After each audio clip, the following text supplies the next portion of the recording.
C'est chouette, je suis heureuse d'être avec vous. On va parler, oui, voilà, le thème c'était lever les voiles. Donc, des voiles d'illusion, des voiles de croyance. Qu'est-ce qui empêcherait d'être cette tranquillité, cette paix que l'on est, qui part pas? On pourra le voir ensemble. Parfois, ça peut être des pensées récurrentes ou des blessures qui peuvent faire focaliser sur le plan de la manifestation et on y croit et donc on regarde pour chacun qu'est-ce que c'est. Des fois, c'est parfois est-ce que je suis ce corps réellement? Est-ce qu'il y a un temps réellement? Et, euh, et voilà, après, c'est propre à chacun, donc on va regarder ensemble qu'est-ce qui empêcherait d'être dans cette tranquillité toujours présente. En fait, c'est une paix toujours présente. Il n'y a pas de séparation, c'est la vie qui se vit sans interprétation, sans un moi séparé d'une totalité. Réellement, ça c'est le vécu direct. Mais parfois, voilà, on a cette impression acquise depuis longtemps qu'il y a quelque chose de séparé d'une totalité. Mais est-ce que c'est vrai que cette paix n'est pas toujours là? Est-ce que c'est... Parfois, j'entends, on me dit, oui, des fois, je perds la paix parce que la paix n'est plus là, parce que bah, je souffre, ou voilà. On va regarder ensemble si vraiment la paix n'est plus là.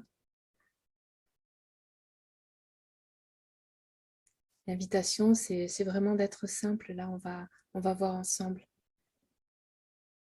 Parce que parfois, ce que je disais récemment, là, il y a beaucoup de personnes qui ont déjà beaucoup de savoir.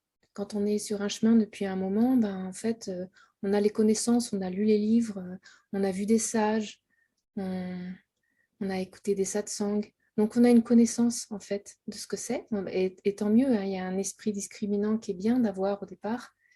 Mais après, pour le vivre vraiment, moi, je suivais la voie d'Arnaud Desjardins, je ne sais pas si vous le connaissez, et il nous disait souvent, pour passer de la tête au cœur, des fois c'est long, mais en fait c'est simple.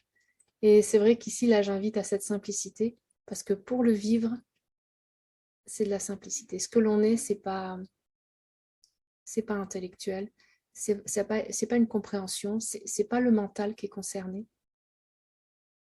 Donc, en cela, un mental fonctionne et OK, parce que sinon, ça serait difficile de communiquer, ne serait-ce que ça, de parler.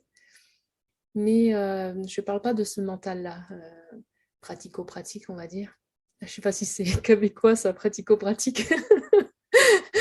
Mais je parle plutôt du mental qui nous fait croire en un temps, qui nous fait rappeler comme si on avait des souffrances et c'est OK, on va regarder. Hein. Mais vraiment, la simplicité, c'est de sentir ce qui est toujours paix et équanime. Euh, on parle d'absolu et de relatif. On dit que l'absolu et le relatif ne font qu'un, c'est pour ça qu'il n'y a que l'un. Mais réellement, si on regarde bien dans l'expérience directe, il y a plus d'absolu que de relatif en réalité. Tout est imbibé de cette paix, de cette tranquillité. La conséquence est une joie paisible, toujours présente. Mais on va voir ça ensemble.